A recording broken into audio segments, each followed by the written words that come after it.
Democracy in America. Introductory chapter.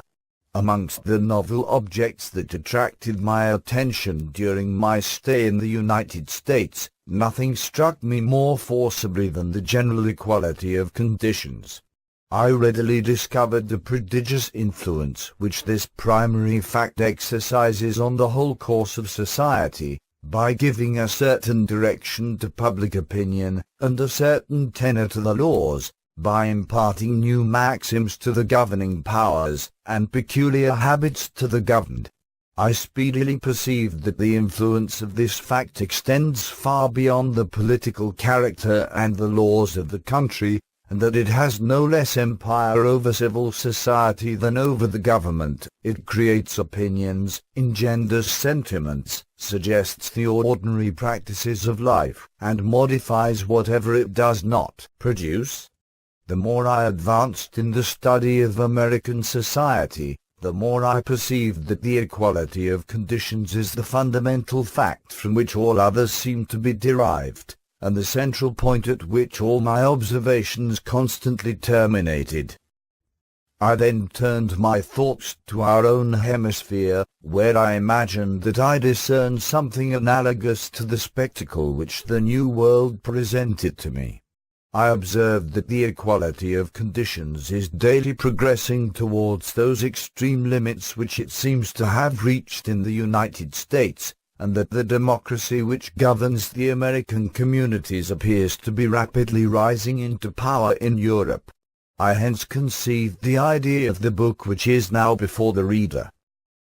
It is evident to all alike that a great democratic revolution is going on amongst us, but there are two opinions as to its nature and consequences. To some it appears to be a novel accident, which as such may still be checked. To others it seems irresistible, because it is the most uniform, the most ancient, and the most permanent tendency which is to be found in history. Let us recollect the situation of France 700 years ago, when the territory was divided amongst a small number of families, who were the owners of the soil and the rulers of the inhabitants. The right of governing descended with the family inheritance from generation to generation. Force was the only means by which man could act on man, and landed property was the sole source of power. Soon, however, the political power of the clergy was founded, and began to exert itself. The clergy opened its ranks to all classes, to the poor and the rich, the villain and the lord. Equality penetrated into the government through the church, and the being who as a serf must have vegetated in perpetual bondage took his place as a priest in the midst of nobles, and not infrequently above the heads of kings. The different relations of men became more complicated and more numerous as society gradually became more stable and more civilized. Thence the want of civil laws was felt, and the order of legal functionaries soon rose from the obscurity of their tribunals and their dusty chambers, to appear at the court of the monarch, by the side of the feudal barons in their ermine and their mail. Whilst the kings were ruining themselves by their great enterprises, and the nobles exhausting their resources by private wars, the lower orders were enriching themselves by commerce. The influence of money began to be perceptible in state affairs. The transactions of business opened a new road to power, and the financier rose to a station of political influence in which he was at once flattered and despised. Gradually the spread of mental acquirements, and the increasing taste for literature and art, opened chances of success to talent. Science became a means of government, intelligence led to social power, and the man of letters took a part in the affairs of the state. The value attached to the privileges of birth decreased in the exact proportion in which new paths were struck out to advancement. In the 11th century nobility was beyond all price, in the 13th it might be purchased, it was conferred for the first time in 1270, and equality was thus introduced into the government by the aristocracy itself. In the course of these 700 years it sometimes happened that in order to resist the authority of the crown, or to diminish the power of their rivals, the nobles granted a certain share of political rights to the people. Or, more frequently, the king permitted the lower orders to enjoy a degree of power, with the intention of repressing the aristocracy. In France the kings have always been the most active and the most constant of levellers. When they were strong and ambitious they spared no pains to raise the people to the level of the nobles. When they were temperate or weak they allowed the people to rise above themselves. Some assisted the democracy by their talents, others by their vices. Louis XI and Louis XIV reduced every rank beneath the throne to the same subjection. Louis XV descended, himself and all his court, into the dust. As soon as land was held on any other than a feudal tenure, and personal property began in its turn to confer influence and power, every improvement which was introduced in commerce or manufacture was a fresh element of the equality of conditions. Henceforward every new discovery, every new want which it engendered, and every new desire which craved satisfaction, was a step towards the universal level. The taste for luxury, the love of war, the sway of fashion, and the most superficial as well as the deepest passions of the human heart, co-operated to enrich the poor and to impoverish the rich. From the time when the exercise of the intellect became the source of strength and of wealth, it is impossible not to consider every addition to science, every fresh truth, and every new idea as a germ of power placed within the reach of the people. Poetry, eloquence, and memory, the grace of wit, the glow of imagination, the depth of thought, and all the gifts which are bestowed by Providence with an equal hand, turned to the advantage of the democracy, and even when they were in the possession of its adversaries they still served its cause by throwing into relief the natural greatness of man. Its conquests spread, therefore, with those of civilization and knowledge, and literature became an arsenal where the poorest and the weakest could always find weapons to their hand. In perusing the pages of our history, we shall scarcely meet with a single great event, in the lapse of 700 years, which has not turned to the advantage of equality.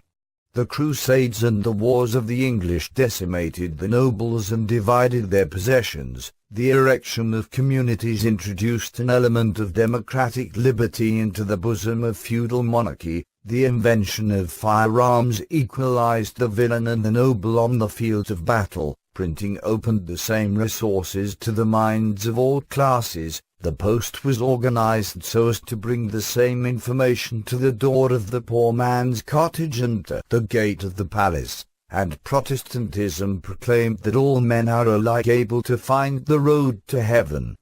The discovery of America offered 1,000 new paths to fortune, and placed riches and power within the reach of the adventurous and the obscure. If we examined what has happened in France at intervals of 50 years, beginning with the 11th century, we shall invariably perceive that a twofold revolution has taken place in the state of society. The noble has gone down on the social ladder, and the courtier has gone up. The one descends as the other rises. Every half-century brings them nearer to each other, and they will very shortly meet. Nor is this phenomenon at all peculiar to France. Whithersoever we turn our eyes we shall witness the same continual revolution throughout the whole of Christendom. The various occurrences of national existence have everywhere turned to the advantage of democracy. All men have aided it by their exertions, those who have intentionally labored in its cause and those who have served it unwittingly, those who have fought for it and those who have declared themselves its opponents, have all been driven along in the same track, have all labored to one end, some ignorantly and some unwillingly. All have been blind instruments in the hands of God. The gradual development of the equality of conditions is therefore a providential fact, and it possesses all the characteristics of a divine decree. It is universal, it is durable, it constantly eludes all human interference, and all events as well as all men contribute to its progress. Would it, then, be wise to imagine that a social impulse which dates from so far back can be checked by the efforts of a generation? Is it credible that the democracy which has annihilated the feudal system and vanquished kings will respect the citizen and the capitalist? Will it stop now that it has grown so strong and its adversaries so weak? None can say which way we are going, for all terms of comparison are wanting. The equality of conditions is more complete in the Christian countries of the present day than it has been at any time or in any part of the world, so that the extent of what already exists prevents us from foreseeing what may be yet to come. The whole book which is here offered to the public has been written under the impression of a kind of religious dread produced in the author's mind by the contemplation of so irresistible a revolution, which has advanced for centuries in spite of such amazing obstacles, and which is still proceeding in the midst of the ruins it has made. It is not necessary that God himself should speak in order to disclose to us the unquestionable signs of his will. We can discern them in the habitual course of nature, and in the invariable tendency of events. I know, without a special revelation, that the planets move in the orbits traced by the Creator's finger. If the men of our time were led by attentive observation and by sincere reflection to acknowledge that the gradual and progressive development of social equality is at once the past and future of their history, this solitary truth would confer the sacred character of a divine decree upon the change. To attempt to check democracy would be in that case to resist the will of God, and the nations would then be constrained to make the best of the social lot awarded to them by Providence. The Christian nations of our age seem to me to present a most alarming spectacle. The impulse which is bearing them along is so strong that it cannot be stopped, but it is not yet so rapid that it cannot be guided. Their fate is in their hands, yet a little while and it may be so no longer. The first duty which is at this time imposed upon those who direct our affairs is to educate the democracy, to warm its faith, if that be possible, to purify its morals, to direct its energies, to substitute a knowledge of business for its inexperience, and an acquaintance with its true interests for its blind propensities, to adapt its government to time and place, and to modify it in compliance with the occurrences and the actors of the age. A new science of politics is indispensable to a new world. This, however, is what we think of least. Launched in the middle of a rapid stream, we obstinately fix our eyes on the ruins which may still be descried upon the shore we have left, whilst the current sweeps us along and drives us backwards towards the Gulf. In no country in Europe has the great social revolution which I have been describing made such rapid progress as in France, but it has always been borne on by chance. The heads of the state have never had any forethought for its exigencies, and its victories have been obtained without their consent or without their knowledge. The most powerful, the most intelligent, and the most moral classes of the nation have never attempted to connect themselves with it in order to guide it. The people has consequently been abandoned to its wild propensities, and it has grown up like those outcasts who receive their education in the public streets, and who are unacquainted with aught but the vices and wretchedness of society. The existence of a democracy was seemingly unknown, when on a sudden it took possession of the supreme power.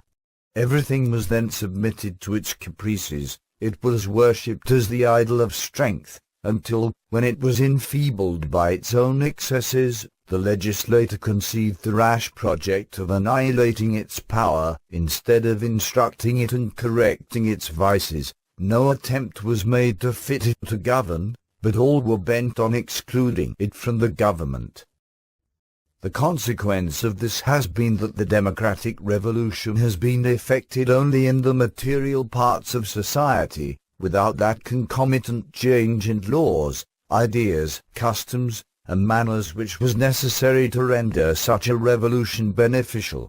We have gotten a democracy, but without the conditions which lessen its vices and render its natural advantages more prominent, and although we already perceive the evils it brings, we are ignorant of the benefits it may confer. While the power of the crown, supported by the aristocracy, peaceably governed the nations of Europe, society possessed, in the midst of its wretchedness, several different advantages which can now scarcely be appreciated or conceived.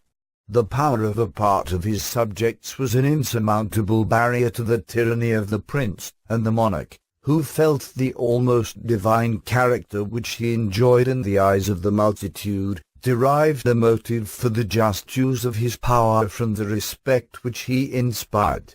High as they were placed above the people, the nobles could not but take that calm and benevolent interest in its fate which the shepherd feels towards his flock, and without acknowledging the poor as their equals, they watched over the destiny of those whose welfare Providence had entrusted to their care. The people, never having conceived the idea of a social condition different from its own, and entertaining no expectation of ever ranking with its chiefs, received benefits from them without discussing their rights. It grew attached to them when they were clement and just, and it submitted without resistance or servility to their exactions, as to the inevitable visitations of the arm of God. Custom, and the manners of the time, had moreover created a species of law in the midst of violence, and established certain limits to oppression.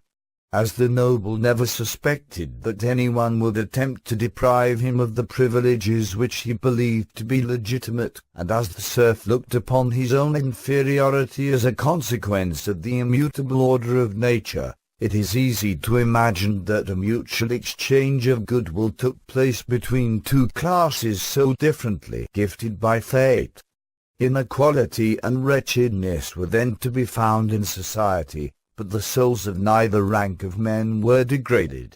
Men were not corrupted by the exercise of power or debased by the habit of obedience, but by the exercise of a power which they believed to be illegal and by obedience to a rule which they considered to be usurped and oppressive.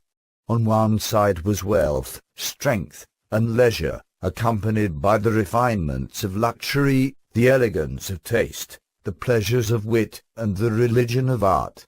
On the other was labor and a rude ignorance, but in the midst of this coarse and ignorant multitude it was not uncommon to meet with energetic passions, generous sentiments, profound religious convictions, and independent virtues. The body of the state thus organized might boast of its stability, its power, and, above all, of its glory. But the scene is now changed, and gradually the two ranks mingle. The divisions which once severed mankind are lowered, property is divided, power is held in common, the light of intelligence spreads, and the capacities of all classes are equally cultivated. The state becomes democratic, and the empire of democracy is slowly and peaceably introduced into the institutions and the manners of the nation.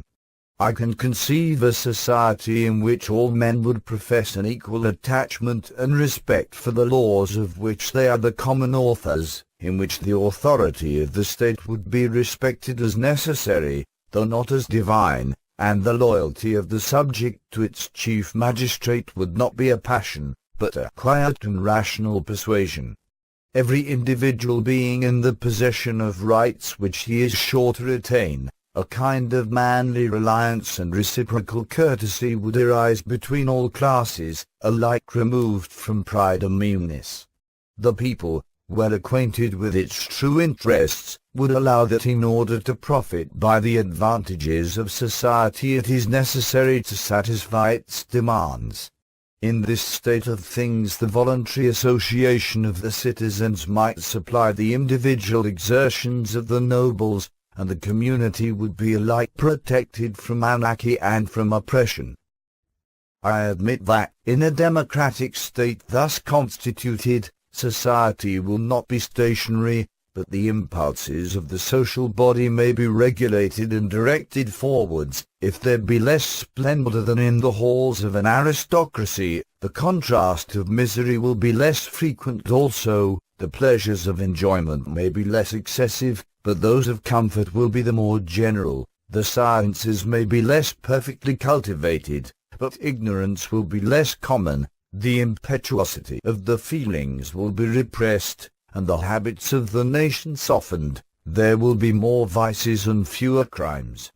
In the absence of enthusiasm and of an ardent faith, great sacrifices may be obtained from the members of a commonwealth by an appeal to their understandings and their experience. Each individual will feel the same necessity for uniting with his fellow citizens to protect his own weakness, and as he knows that if they are to assist he must cooperate, he will readily perceive that his personal interest is identified with the interest of the community.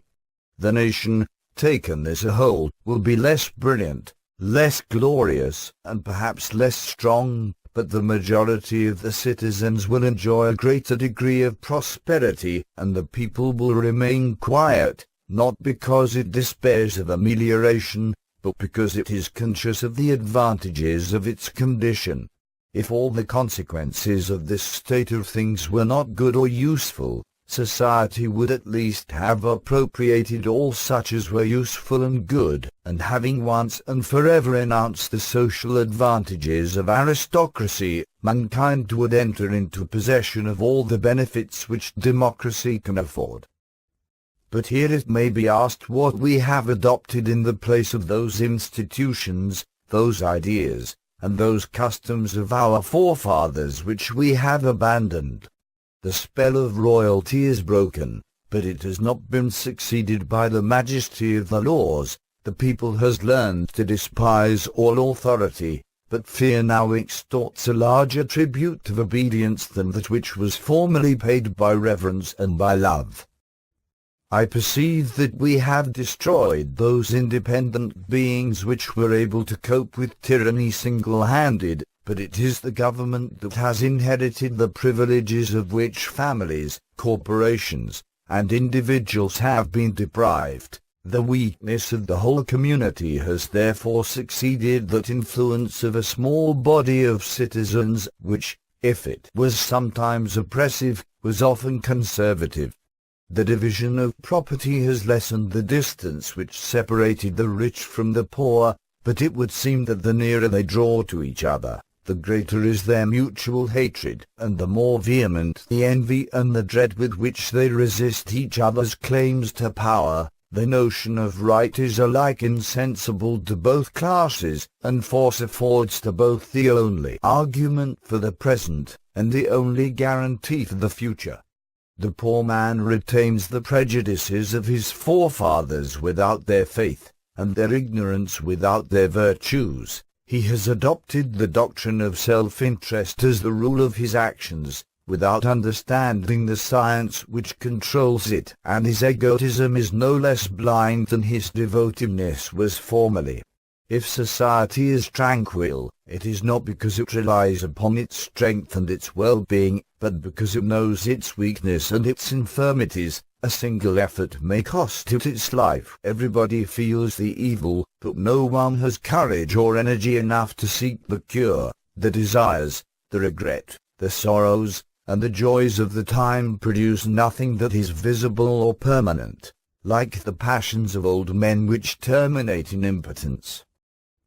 We have, then, abandoned whatever advantages the old state of things afforded, without receiving any compensation from our present condition. We have destroyed an aristocracy, and we seem inclined to survey its ruins with complacency, and to fix our abode in the midst of them. The phenomena which the intellectual world presents are not less deplorable. The democracy of France, checked in its course or abandoned to its lawless passions, has overthrown whatever crossed its path, and has shaken all that it has not destroyed. Its empire on society has not been gradually introduced or peaceably established, but it has constantly advanced in the midst of disorder and the agitation of a conflict. In the heat of the struggle each partisan is hurried beyond the limits of his opinions by the opinions and the excesses of his opponents, until he loses sight of the end of his exertions, and holds a language which disguises his real sentiments or secret instincts. Hence arises the strange confusion which we are witnessing. I cannot recall to my mind a passage in history more worthy of sorrow and of pity than the scenes which are happening under our eyes. It is as if the natural bond which unites the opinions of man to his tastes and his actions to his principles was now broken. The sympathy which has always been acknowledged between the feelings and the ideas of mankind appears to be dissolved, and all the laws of moral analogy to be abolished. Zealous Christians may be found amongst us whose minds are nurtured in the love and knowledge of a future life, and who readily espouse the cause of human liberty as the source of all moral greatness. Christianity, which has declared that all men are equal in the sight of God, will not refuse to acknowledge that all citizens are equal in the eye of the law. But, by a singular concourse of events, religion is entangled in those institutions which democracy assails, and it is not infrequently brought to reject the equality it loves, and to curse that cause of liberty as a foe which it might hallow by its alliance.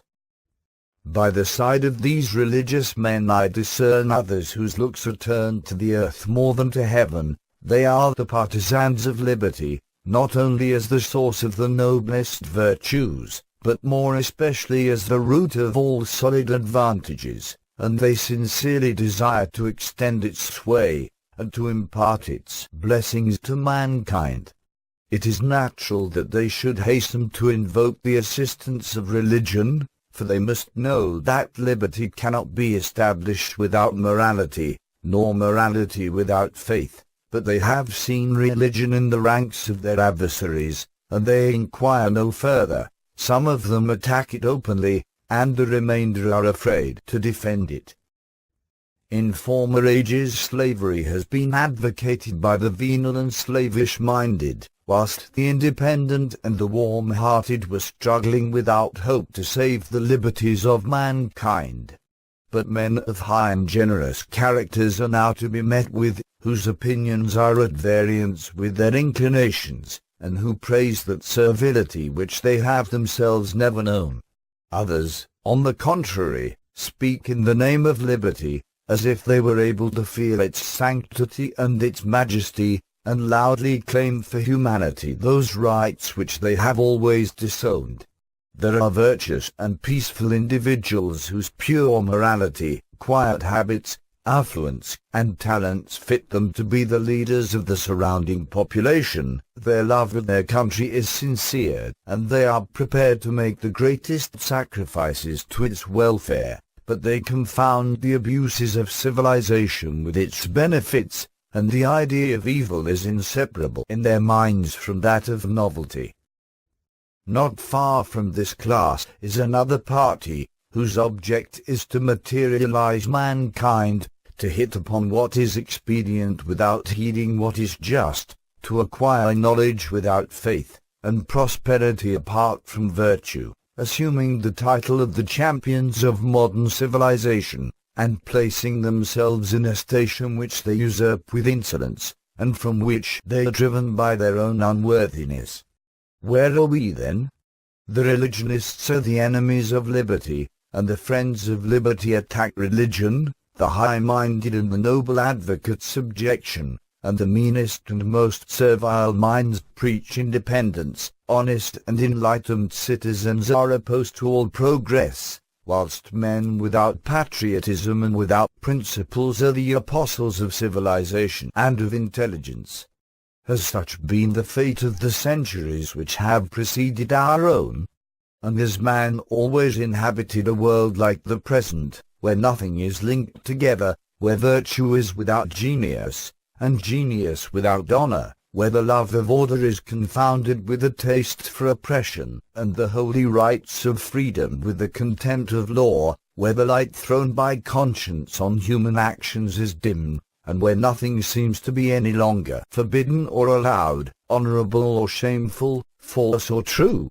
I cannot, however, believe that the Creator made man to leave him in an endless struggle with the intellectual miseries which surround us. God destines a calmer and a more certain future to the communities of Europe. I am unacquainted with his designs, but I shall not cease to believe in them because I cannot fathom them, and I had rather mistrust my own capacity than his justice. There is a country in the world where the great revolution which I am speaking of seems nearly to have reached its natural limits. It has been effected with ease and simplicity. Say rather that this country has attained the consequences of the democratic revolution which we are undergoing without having experienced the revolution itself. The emigrants who fixed themselves on the shores of America in the beginning of the 17th century severed the democratic principle from all the principles which repressed it in the old communities of Europe, and transplanted it unalloyed to the New World.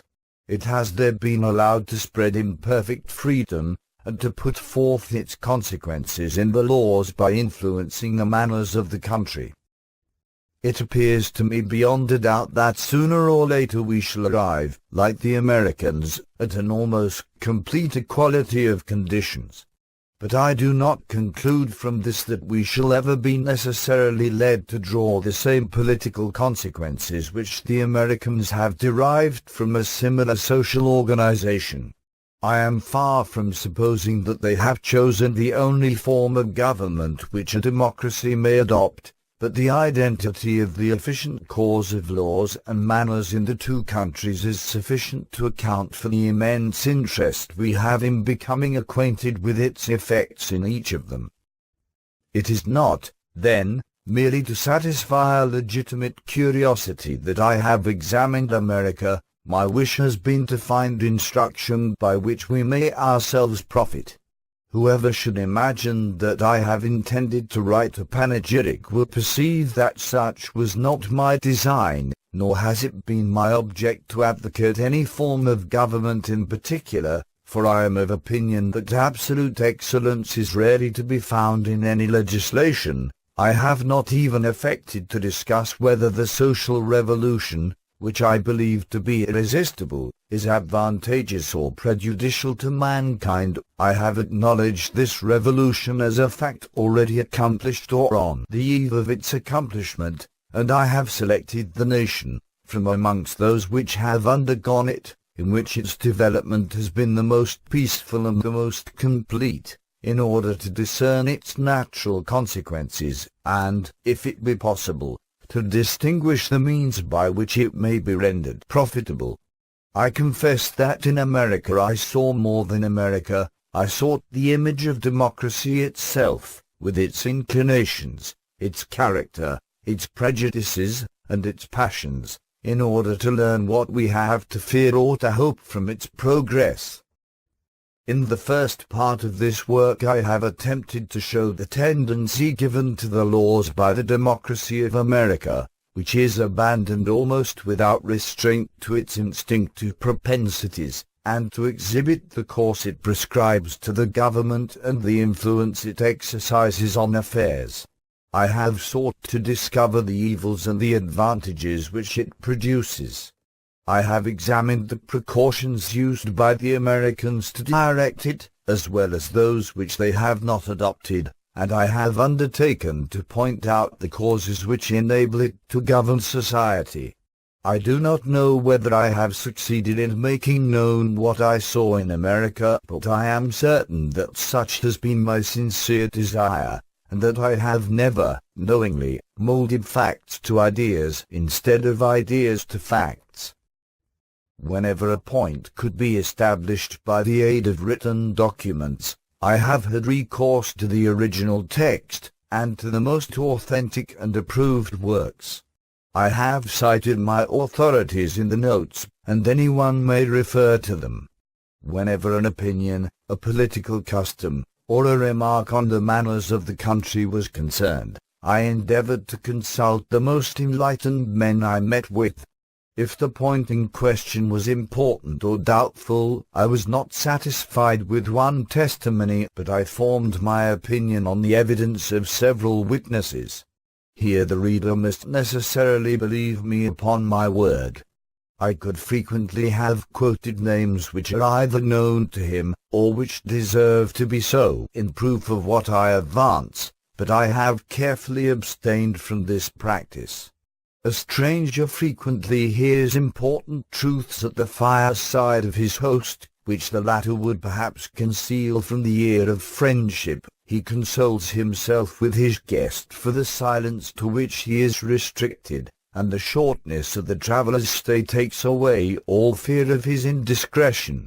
I carefully noted every conversation of this nature as soon as it occurred, but these notes will never leave my writing case. I had rather injure the success of my statements than add my name to the list of those strangers who repay the generous hospitality they have received by subsequent chagrin and annoyance.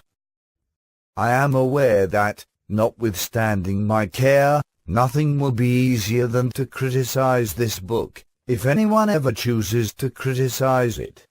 Those readers who may examine it closely will discover the fundamental idea which connects the several parts together.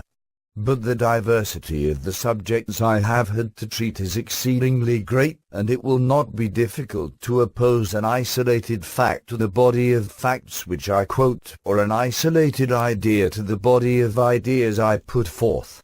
I hope to be read in the spirit which has guided my labors, and that my book may be judged by the general impression it leaves, as I have formed my own judgment not on any single reason, but upon the mass of evidence. It must not be forgotten that the author who wishes to be understood is obliged to push all his ideas to their utmost theoretical consequences, and often to the verge of what is false or impracticable. For if it be necessary sometimes to quit the rules of logic in active life, such is not the case in discourse, and a man finds that almost as many difficulties spring from inconsistency of language as usually arise from inconsistency of conduct. I conclude by pointing out myself what many readers will consider the principal defect of the work. This book is written to favor no particular views, and in composing it I have entertained no designs of serving or attacking any party. I have undertaken not to see differently, but to look further than parties, and whilst they are busied for the morrow I have turned my thoughts to the future.